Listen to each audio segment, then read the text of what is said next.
It's the 20th of July. 2003. We've just been out to Ardley Sailing Club to watch the boys sailing, and we're going to do a little bit of talking about the Jephcott family. Now, you are... The least said the better. You are Arthur Henry Jephcott. So when were you born? 7th of June 1915. And where were you born? Moseley Road, Birmingham. I can't remember the number. Moseley Road, Sparkbrook, I think. Number 176, I think. Yeah, I think something Birth like that, yes. certificate says. So what's earliest memories then? Who was mum and who was dad? Well, my mother was born in Worcester, and What was her name? the name was Innes, the surname. Eunice Innes. Eunice May Innes. Yes. And father's name? Well, I always understood his name to be Henry Jephcott. I doubt if he had any other names. So, did you ever know any of your grandparents? Well, I can just vaguely remember mother's, on mother's side of the family. Dear old lady, very strict. Of course she was, as most of them were in those days, very conscious of her religion and not working on Sunday and things of that nature. But I can remember very well, we used to sit her in a broken chair, ordinary wooden kitchen chair, but no cross members to the back of it. And she being quite tubby, we used to sit her on that because we said that she wouldn't fall through the space behind her, and she always sat by the fire in that chair. So where was that? That was in Worcester itself. And how old would you have been to have known that? I would have been, not sure when I left. Oh yes, that was, of course, we used to visit her when we were living in London eventually, on excursions, train excursions, Sunday excursions on the Great Western Railway from Paddington to Worcester, and I think the excursion fare for adults was 6 and 6 and about 3 shillings for children. But we would dash up there by train, leaving Paddington around about 10 and getting into Worcester around about 12. So you got to get to Paddington. How did you get there? How do you remember? What do you remember of your time in Birmingham? Of the house, for instance. And you had a sister. Yeah, well, it's difficult. When I was in Birmingham as a very young lad, I was very young. I was born in 1915. I think, if I remember rightly, we were in London when I was 4 years old. Approximately that. I don't remember a lot prior to that. You can't remember going to London? Slightly, in as much that we left Birmingham in rather a hurry and went to London, where we found Nancy out, where she went to live with a auntie at... Were these the people in Leamington Spa? Not Leamington, no. Warwick, somewhere around about Warwick, I think it was. She had a rough time there. But father, mother and myself went off to London, and I think when we got to London I can see it quite well. Victoria Station, behind Victoria Station there was a big repository there, and I think that was Pickford's, and behind that was Denby Street, if I can remember correctly. and they were terraced houses with a basement, and landladies let these rooms out, and we were allowed a room, mother, father and myself.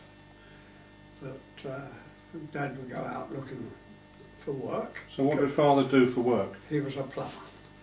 He was a plumber, and work wasn't easy to find, but he was a very diligent sort of bloke, and didn't waste time looking for work. But anyway, he used to be off looking for work early in the morning, but Mother and myself had to be out of this room by 9 o'clock in the morning. And we weren't allowed back into the room until just a bedroom, sitting room I suppose you'd call it, but furnished as a bedroom. And we weren't allowed back until 6 o'clock. Old-fashioned fire grate, no cooking allowed. But Dad used to put his old blow lamp in the grate and craftily make some tea and a light meal, but we had to be very, very careful. But they were rough old days, and before our mum had to, I won't say walk the streets during those hours, but sit in parks and things like that, you know, to get on. And from there we, I don't know how we made the contact, but we moved to Tatchbrook Street, and on the corner of Lillington Street and Tatchbrook Street was a second-hand furniture shop with flats let overhead, which were originally built, no doubt, for the owner of the shop where they lived. But anyway, we had a flat there, and Mrs. Fisher was the owner of the shop. She was looked upon a wee bit in awe by Nancy and myself, that's my sister, and myself. But she took a liking to us, and she was very, very nice and good to us. And we established ourselves there in Victoria, where Mother began to get casual work, helping out at dinner services and things like that, and doing a lot of seamstress work, sewing. So this would be about 1920? Yeah. In Tatchbrook Street? Yeah, Tatchbrook Street. And I'm speaking roughly on years, what actual years. When you say 1920, it could be 21, about that. But I can remember Tatchbrook Street very, very well. I learnt a lot there, and of course Vauxhall Bridge Road, which ran parallel with it, and the market, Warwick Street. And talking about that, the market, Father was a very shrewd shopper, and if he wanted a quarter of butter, he'd go into Lipton's. No matter, it might be a bit of cheese, might be a bit of bacon, what he had. And I used to have the Avery scales, platform on one side and a clock on the other. And there was the old dodge, you'd go in and say, like so many ounces of butter or a quarter of butter. That's the way people bought butter, and they were kept in the shop in bulk on ledges, and a big chunk of butter, about 2 foot square, and they'd cut a bit off with the pat.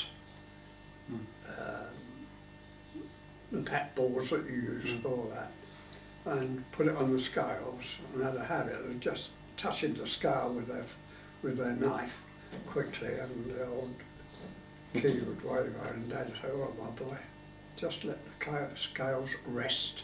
That's what we used to make them, let those scales rest. And he always got his. Mm.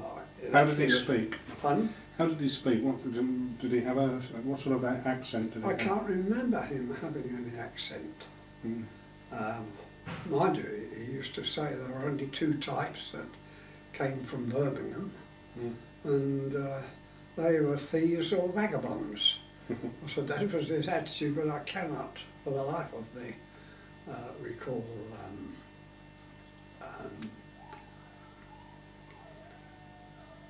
any accent he had.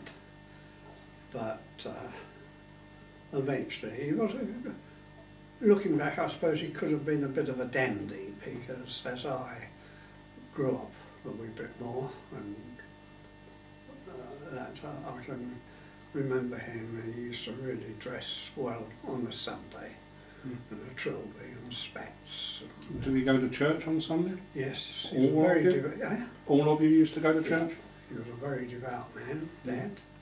He became a freeman of the City of London, and a sidesman at St Dunstan's Church in Fleet Street, St Dunstan's in the west. Oh, he was very much so.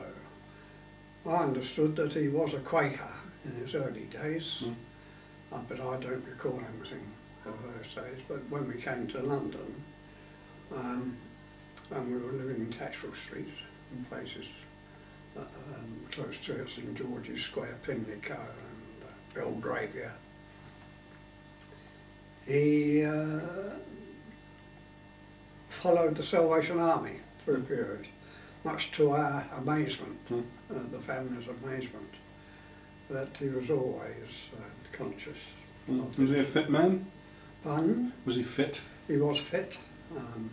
Never had a day's illness as far as I could remember. And Mother? What about Mother? Was she fit? Mother, no. She always ailed to a degree.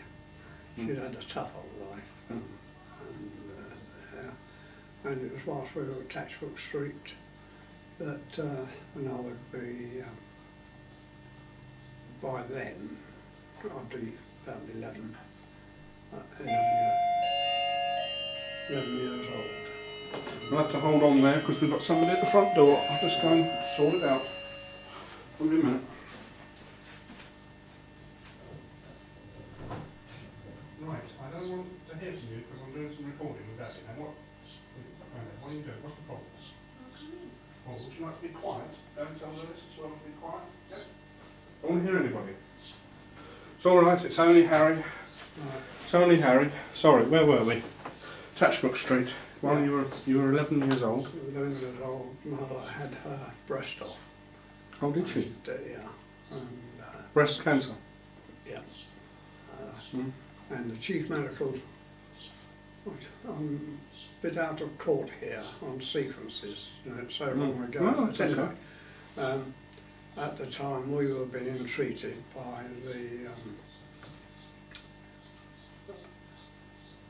medical officer, chief medical officer of Westminster, a Dr. Sheeny, and he used to keep an eye on us, the family, but he looked after Mother, and he was very, very good.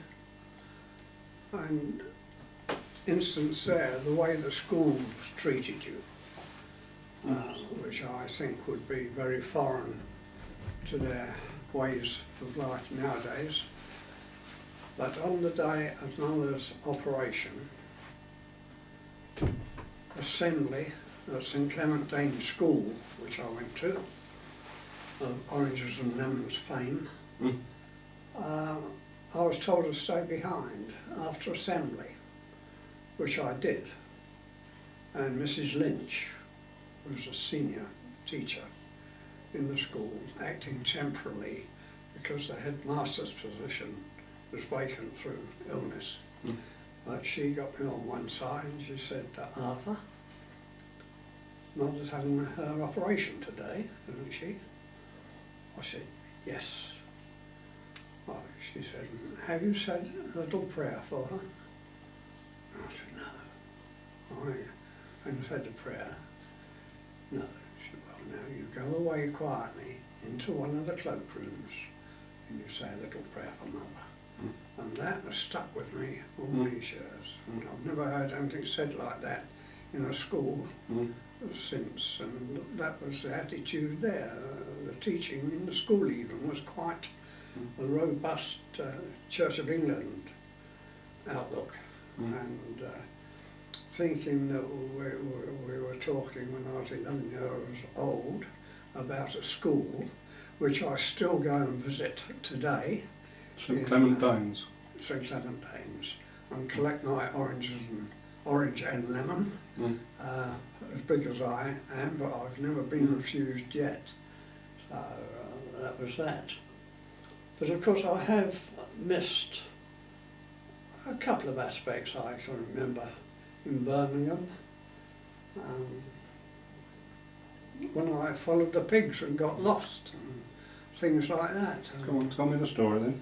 Well, the story of that was our garden in Moseley Road looked out on the railway line. And on Saturdays, Mother always did her cleaning, and we had a big black range, which were very common in the houses of those days, coal fueled, and an oven on one side and a hob on the other, and a hook in front of the over the mantel, and Mum had blacklead all that, but the house had their virtual spring clean on a Saturday, and some pigs were being brought off the railway line, and I came in and was worrying Mother about these pigs. I wanted to see the pigs. I went to see the pigs. Can you remember this?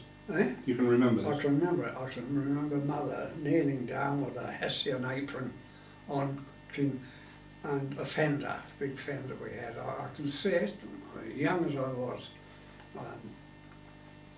I can see it, and Mother got very irritated. Said, "Oh, go and follow the pigs," just like that, which I promptly went and followed the pigs. And they were brought off the railway siding, and a couple of drovers with them.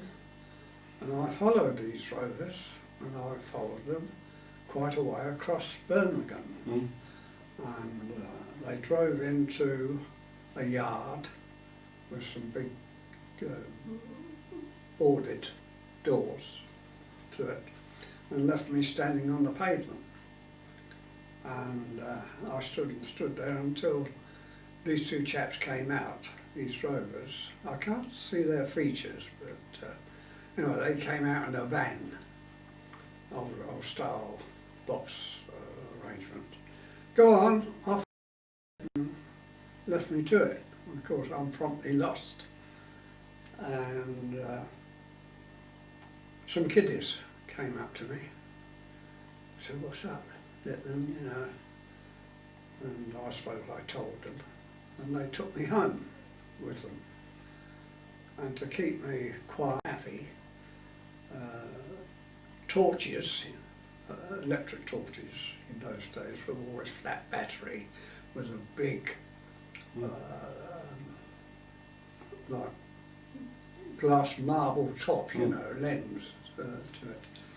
And they gave me the top part of one of these batteries with this lens in it, and that stopped me crying anyway for a time being. And they gave me some bread and jam.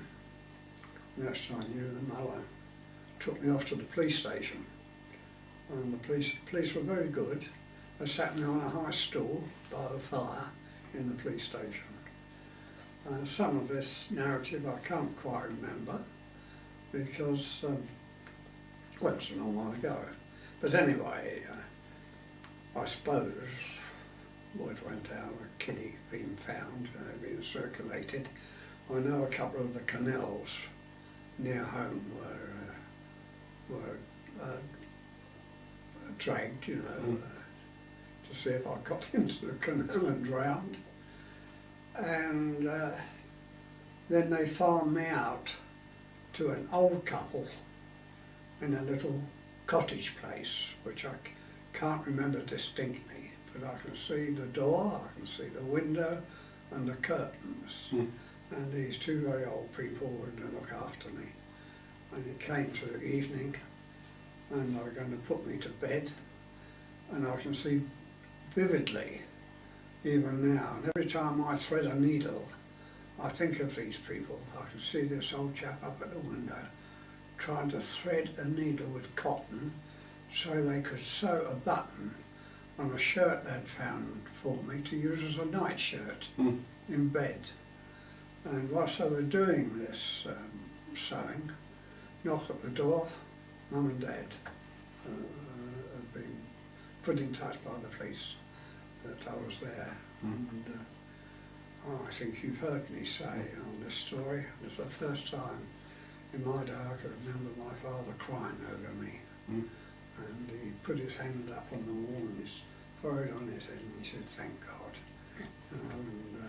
Anyway, they took me home, and I can remember again, I was in a tram, and they took me home in the tram.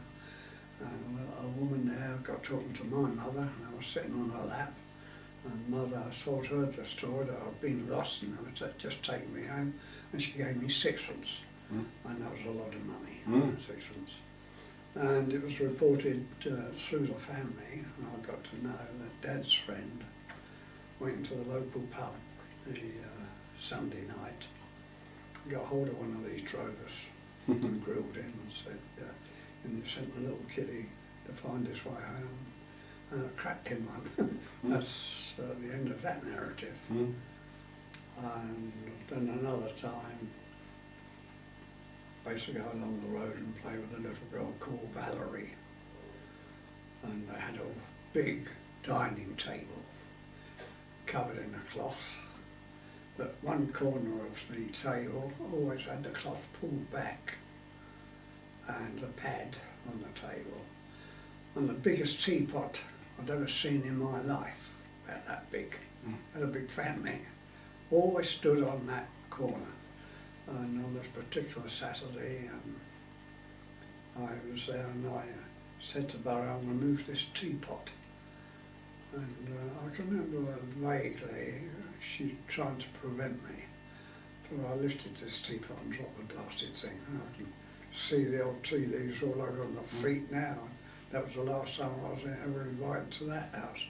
And I can remember Grandma living in a very populated area, more a market area, but the old-fashioned houses, just straight dirty coloured bricks on the face of them, and front door, full windows, alleyway down the side into a big square at the back with gullies down to drains, and all the back doors of these houses, which must have been built in the square.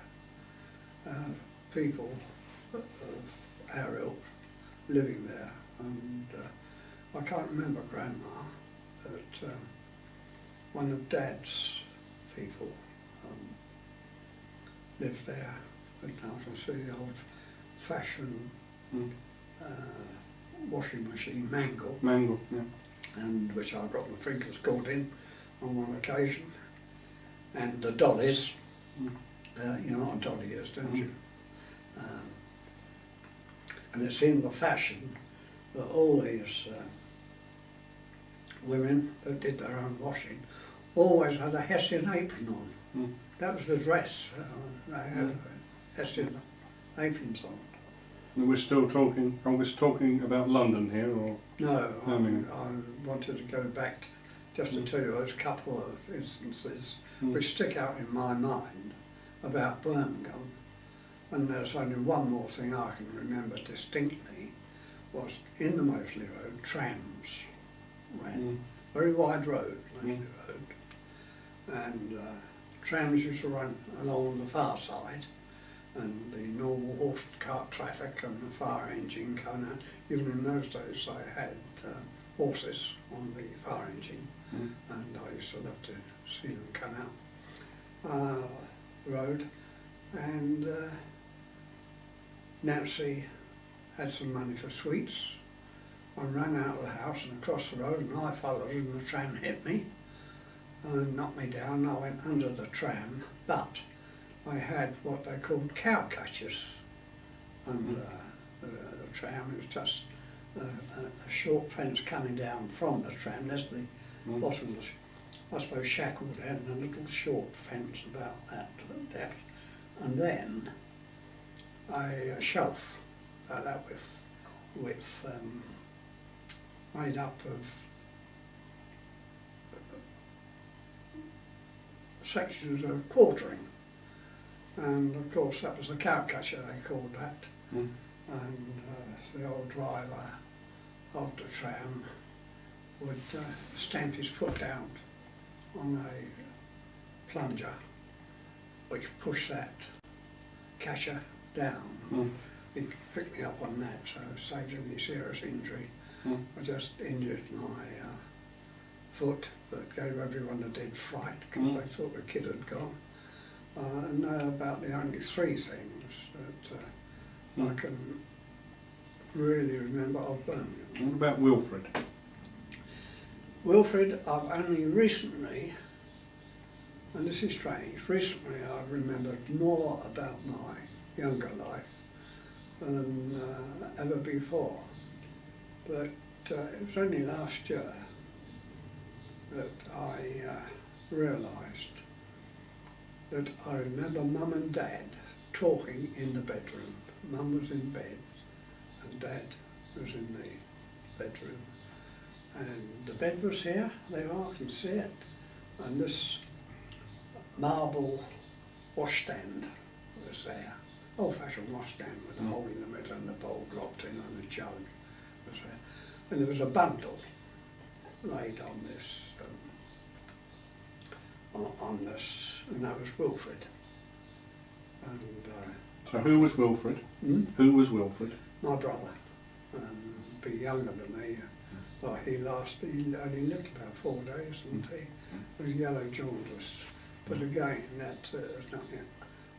Where he was buried, how he was buried, I don't know, but I can remember Mum and Dad discussing, funny that, Wilfred, that was wrapped up. So obviously he'd pegged out and they'd got him to bury him. That was it. So you all went off to London? Well, as I go back now, I go forward again on this, and Textbook Street, we were there. And then Dad, I think this is slightly out of sequence, the order I'm going, but I can't clear the sequence of it. Several things happened. Nancy virtually started school whilst we were there and went to a Burdett Coots school, which the Twining family, Twining's of repute, the tea merchants of the Strand and worldwide. Burdett Coots, Mr. Twining had a house opposite the church and the school attached to the church, Burdett Coots, and the Twining family were quite instrumental in the school, and I think probably the chairman and all that. I can't define that, but and I would think from that connection, or from a place, St George's Square, we'd moved to, all in the same vicinity, were put in touch with, it must have been Burdett Coots School. Dad was put in touch with Twinings in the Strand, and consequently he got a job there doing all the maintenance work, plumbing, and Mum got the job. There's a building adjacent to it of solicitors, Thompson's, and the side of Thompson's backed onto the temple, and I spent my days there. Mother supervised the cleaning of the offices, and she had one of the drivers from Twinings used to come and take the coal up to the offices and get the fires lit, but she was responsible for the cleanliness of the place. And Nancy and myself went to St Dunstan's Church school in Fetter Lane, and you always paid for your pencils and your textbooks, penny and twopence. But it was just a one-room class. The teacher, a woman, had 2 daughters there, and I can remember the daughters used to get preferential treatment. And anyway, Dad realised that I was reading a book upside down, and whilst they thought I was a good reader, actually I'd got this off by heart. And then Dad made inquiries and found that the teaching at this school was, just not there. And he made inquiries round and was given a lowdown on St Clement Danes School. And that was my first real school. I was only at St Dunstan's myself 2-3 weeks, but Nancy spent a little longer there. And from those days, I had a fairly good background education as far as it went, with St Clement Danes School. Not that I enjoyed school, but there it was, and then eventually I don't know how, but Twining's job came to an end. And I don't think that anything was wrong. Just a change of plans within this. I know Twining's altered quite a bit. And we moved to St George's Square, within a stone's throw of our old haunts of Tatchbrook Street. And went into St George's Square was made up of old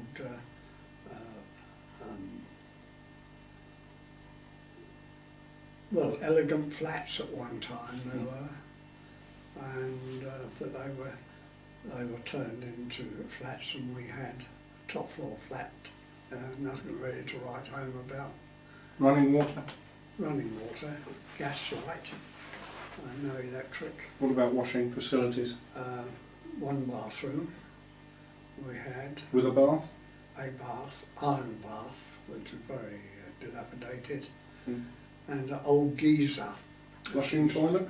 Pardon? A flushing toilet? A flushing toilet, yes. And that's where Mum caught me smoking one day. Dad's tobacco and a bit of toilet paper made up, and she caught me smoking there. What age would that have been? I'd have been about 10, I suppose, 11. Yeah, around about the time Mum went into hospital. And what was said about that? I was sent off to bed and told that when Dad came home he would deal with it. Of course, I went to bed and I was in fear, and Dad, when he came home, when Dad came home, he'd always wash, a good wash, slight change, and sit down and have his dinner. And he always had a cooked dinner, bit of meat, beans, potatoes. He was the breadwinner, and he was the one that was fed. The same with his breakfast. He'd have an egg, or egg and bacon. He always had a good breakfast and a good meal at night. Anyway, Mum wheeled me out of bed. I can remember I got my shirt on. And she stood me in front of the table to Dad in this shirt. It's funny how these things stick in your mind so much. And he looked at me and said, "Oh, smoking, my boy. Where did you get your tobacco?" I said, "From your tobacco pouch, Dad." Oh. Where did you get your cigarette paper?" "I have some toilet paper, Dad." Oh. I think he said a few other words about, did it make you feel bad or something like that. So then he looked at Mum and said, right, you now, get him dressed, we'll go off to the pictures. And that's all I heard about my smoking. And that was funny, that. He never told me off at all. In fact, he eventually was the first one to give me a cigarette, a BDV, as they were called. And that was one Christmas. And I had been smoking, craftily smoking, this was a few years on from now. And I said to him, I was watching him get a cigarette out, and I said, could I have one, Dad? So he said, you've got to ask your mother. Mum was sitting there, Christmas. I said, could I have a cigarette, Mum? I think she said, I think so. Well, as it's Christmas, yes, you can, you have one. So it goes. So this was a BDV cigarette, I can remember, and I think they were about fourpence halfpenny for 10 or something like that. And so I had this, and Mum sitting there watching me. And when I finished puffing, coal fire, she said, that's not the first cigarette you smoked. And from that day on, I carried on smoking. And of course I used to smoke Woodbines or Waits, which were 5 in a little paper packet. Woodbines in the green packet with wild Woodbines across the top, and the other ones in a little white packet, flat top, 5 for twopence. They were my cigarettes for a long while, and in fact Woodbines I smoked for a long while, and if I was smoking again today, I'd be smoking Woodbines because I like them. What about a drink? I never really drank until, of course I'm jumping about a bit here in this, but we were going to, on holiday, to the Isle of Wight. Mum, Dad, Nancy and myself. Rare to have a holiday, you know. And I think it was about the first holiday we ever went on together. I suppose as young people, until I worked, if I went on 3 holidays as such, that was about all. Anyway, going to the Isle of Wight, and Nancy and myself went on in the morning. Went to this bungalow, Solent View Road, Isle of Wight, Cowes. And Mum and Dad were coming down in the afternoon. So they duly came down. I think we had a bit of tea or something like that. And I, all cockily, said to Dad, well, would you like a drink, Dad? And he looked at me and he said, yes, my boy, we'll have a drink, but I'll find a house. So he said, okay, so out we went, and I can see this blasted place. I didn't know what the word free house meant or anything like that, you know, or titles of beer or anything, I didn't know. So I can see this Friary Ales, the black and white quartered sign. Right, my boy, turn in here. And I can see the red sofa, plush sofa along there. And if you like to take this as the bar, this is much bigger than the bar, but the sofa was there, and the little bar was in that corner, and you looked into their parlour, actually. So Dad said, well, go on. Get me a glass of beer. I said, yeah, ale? Just ale? You want ale? I said, okay. I went over very tentatively. I said, glass of ale for my dad? Yes. So I thought perhaps I'll chance this, but they let me have half a ale. See? So we went back, we drank this. Dad drank his up. Well, my boy, got it filled. Lighter, I never got it filled. and he got it filled until I was spent out. Then we went home. But it turned out in the end, he had a few words with me, and he saw me all right for pocket money, but he did it on purpose. He had it. I never really drank after that until, my army life really. Well, I say army life, yeah. Well, training in Exeter, and when I was in the Devons, I started drinking cider and managed to get real sloshed on scrumpy and sorted myself out in the gutter at night. Cleaned my uniform next morning, and the shocking headache, and I said never again will I drink. But I did eventually, and still drink until today. Going back then, what musical instruments, for instance, did you play? You learnt music? I started to learn music. When? But as that's at school, and the fiddle, Mr. Rota, the fiddle.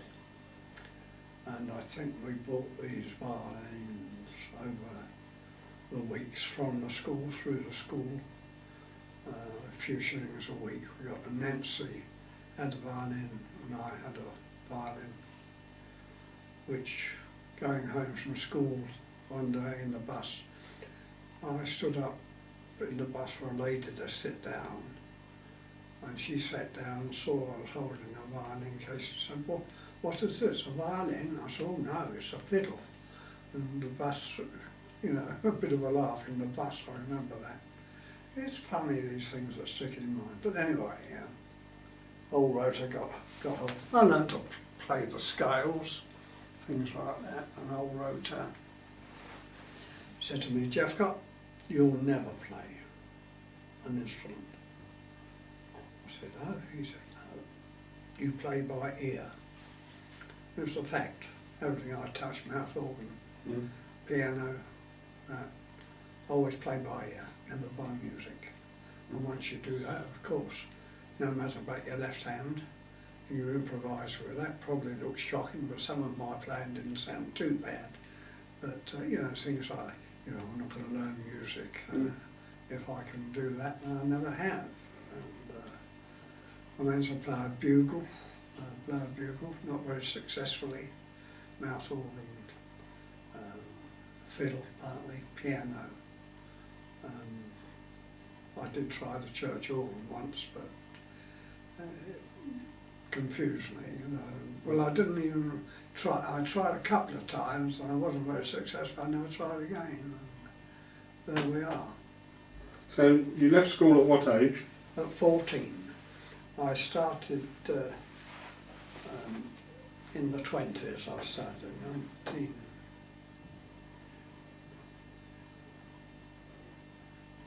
Must have been about 1925 or something like that, 24, 25. Well, you can work it out. So I must have been 5 or 6 years old when we went to work for Twinings. And I left school in 1929. And what did you do? What? Work? What was your first job? Well, my first job was that I wanted to go in the Navy or the merchant service, desperately. I wasn't a very good boy as a youngster, and but anyway, I wanted to go. And old Pennington Bickford, the vicar of St Clement Danes Church, from which I was eventually a day school chorister, used to help out with St Clement Danes in those days. And if they had a wedding or any special service in the week, and I was short of a boy or two, I'd go. But my actual church was St Dunstan's Church, where all the family worshipped, and Dad was a sidesman, and I was a choir boy there. I did quite well as a choir boy. And anyway, it got known that I wanted to get into the merchant service or the Navy. And old Bickford, being the chairman of the school, I suppose, in those days everyone leaving had to go up and be interviewed at school with their parent, one of their parents. I went up with mother, and Mr. Bickford said, Pennington Bickford said, I got a job for him, and I finished up working for a firm right by the side of the law courts, St Clement's Inn, Woolley, Tyler and Berry, number 5 and 6 St Clement's Inn, and in a solicitor's office, which was the worst year of my working life, I think. But anyway, in charge of me was a head clerk, Mr. Bull, a short red-haired Scotsman. He ruled me with a rod of iron. Did me the world of good, I must say, but he used to pinch the boss's fags, greys. He used to smoke in a tin kept in the bookcase. And I thought, well, if he fills his cigarette case with greys, I can help myself to a couple each day, which I did. And I used to have to get in at 9 o'clock in the morning, and the rest of the staff got in round about 10 o'clock. And my duties was to get in the morning, particularly in the winter, and light the fire. That had to be lit, coal fire. The char ladies would set the fire ready for I to be in and light it and dust around and things, and answer the telephone, run messages. I eventually used to do a bit of tracing on Irish linen, you know, if they were doing property transfer or anything like that, conveyancing. I'd do the little drawings for it on a very high stool, just like Charles Dickens, sloping desk, a roller, ebony ruler, not the flat ones, the roll ones, pen and ink, things like that, little telephone you picked up, like that. And there was the boss, Mr. Woolley, and there was Mr. Berry, he was the partner also. Then there was a Mr. I can't remember, I could see him so well, nice chap. Used to sit back, he used to do all the conveyancing, and his waistcoat had ripples, you know, where his fat was. He used to always have a fag out of his mouth and drop down his waistcoat. He was a very nice chap, and he took me under his wing a wee bit. And then there was a couple of clerks as well. They seemed old to me, but they must have been about 20 at most, but I thought they were much older. And one of them was always rolling his umbrella in pleats and crimping his trilby hat. All that, he was a real fop. But I had to do all the little running about. I served 1 or 2 summonses and things like that. In fact, my first one that I ever served, old Bull used to bounce when he walked. Came in, he said, "Get your hat on, sonny." He said, "Come with me." That's what he said. I got my hat on. Incidentally, in those days I had to wear pinstripe trousers, black vest, you know, waistcoat, and a black jacket, and a trilby, or a hat. I used to wear a trilby. And you had to dress like that, and that was your outfit, all very sombre, you know. And anyway, I worked there for 12 months, and then left. I went to Lever Brothers.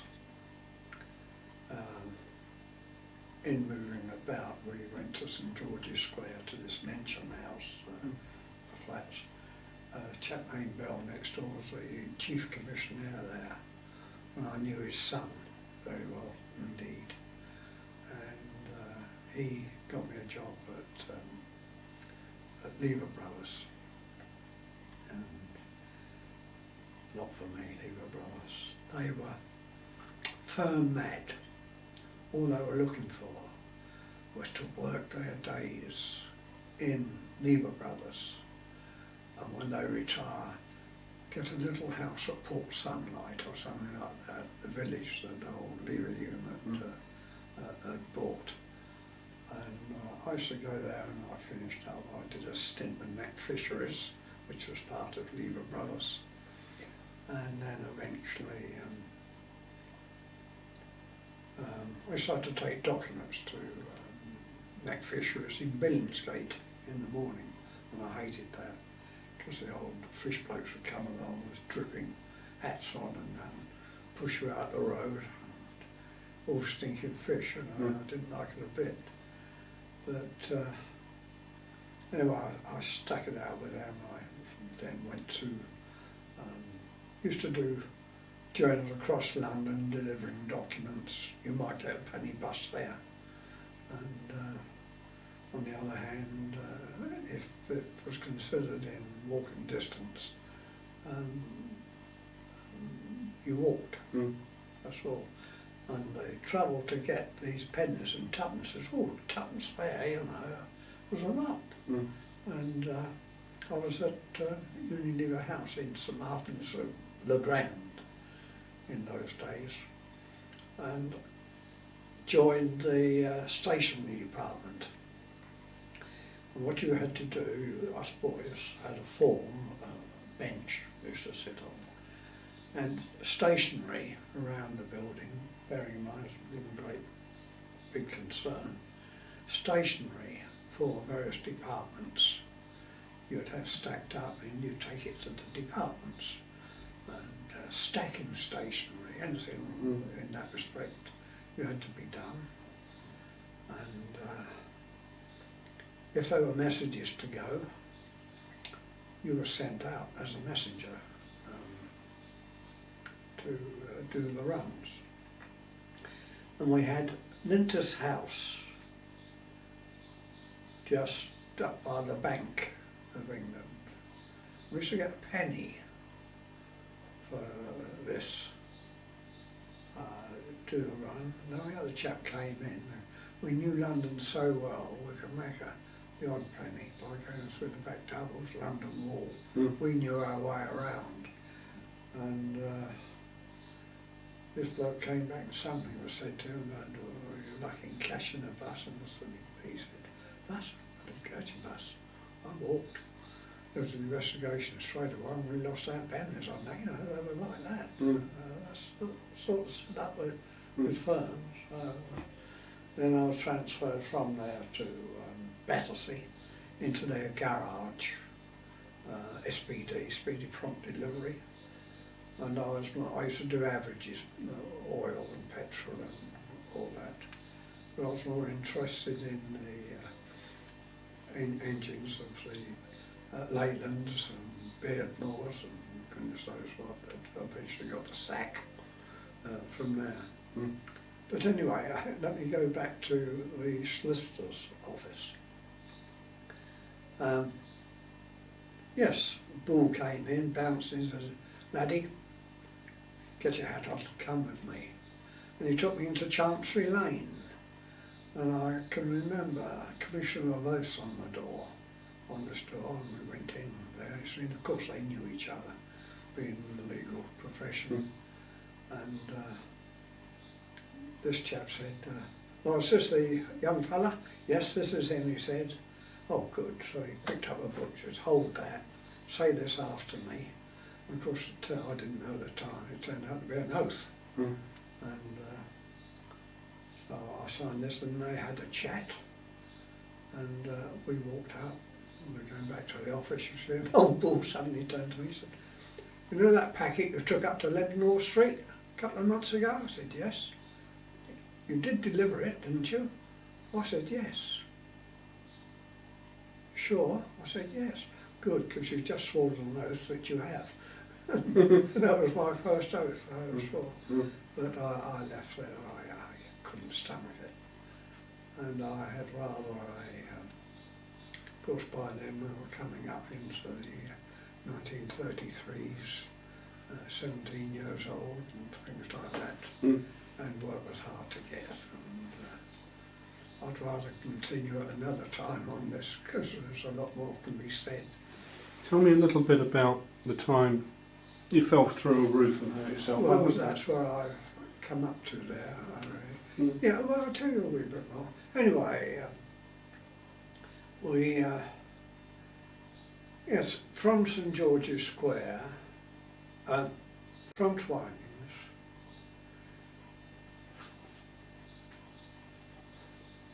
it was then we went to St George's Square.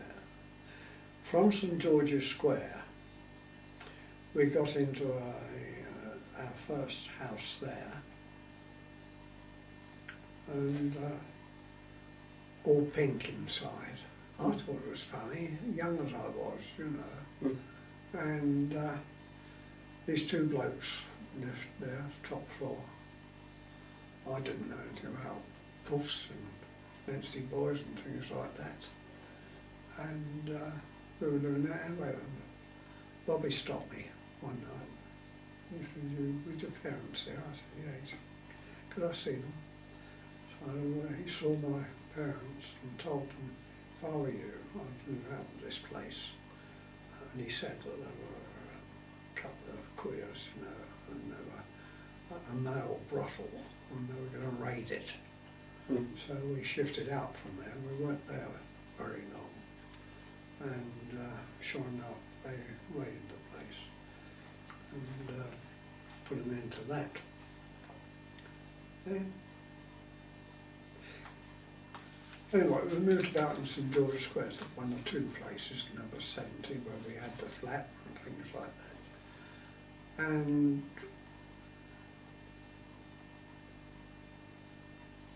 trying to think now. During all this time, we still went to St Clement Danes School. Still went to St Clement Danes School. And we weren't really liked, Nancy and myself, for the simple reason that being in St Clement Danes School, all around Drury Lane and the Aldridge and places like that, were buildings, Peabody buildings, dwelling houses. They still exist today, and people through the council or the society had these flats. And there was one set bang opposite the school, and another lot, great pal of mine round the corner, Wild Street. There was another school, there was one further up. But you see, I was associated there with all the boys who lived in these flats. Mm. So when school finished in the afternoon, they were home, but I'm walking, or if I was lucky, riding to Victoria, Belgravia. So I had a bit of, I'll come back to that later on, that I was never picked for any sport team because the boys didn't know me still. But of course the school always held Nancy and me up as paragons because our parents thought so much of the school. They sent us all this way, and of course the other kids began to resent it and it wrapped itself back onto us. But I stayed at the school to finish education. I lost the run of the darn thing. That's okay. I think we'll give it a miss at the moment because Yeah, we've done an hour. I'm sorry, I'm going.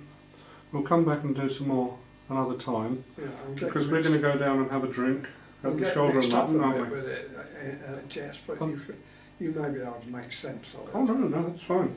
Well, we'll talk again. We'll pick up from around 1933. Yeah, remember, I'm going to pick up from falling through the roof. Okay. We'll do that. Until next time, thank you very much. Well, as long as you're happy about it, No. it makes sense when it comes out. Let's turn off. Let's go and find the children, see what they're doing. Sun's shining. We'll end it there.